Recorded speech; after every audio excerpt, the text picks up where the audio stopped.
Hey, what's up guys? So you have a Fitbit Charge 3. I'm going to show you how to perform a factory reset. Okay, you want to do a factory reset if you want a clean slate and start back over as if you just bought it brand new and took it out of the box. Or maybe you have some issues with it and errors and stuff like that, or freezing, and you want to try to do a factory reset. Or you may want to do a factory reset if you're looking to sell it. Okay, so very, very simple. So first thing you got to do is just go ahead and tap the button. Make sure your clock face is on here. Now what you want to do is swipe to the left,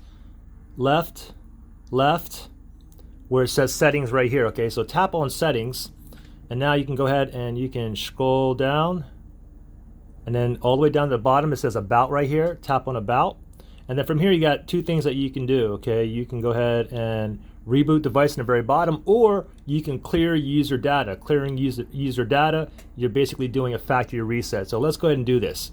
Clear user data. I want to perform this. I want to do this as if I just bought this brand new and took it out of the box to do a clean slate. Okay, now it says this will unpair your device and you will lose any unsynced data. Okay, so I'm going to go ahead and click on the check mark to proceed right here. Just turned off. Okay, now it's turning back on right now, and there you go. Pretty simple. Okay, now I got no stats on here, anything. But basically I can go ahead and sell this or just do a clean slate here.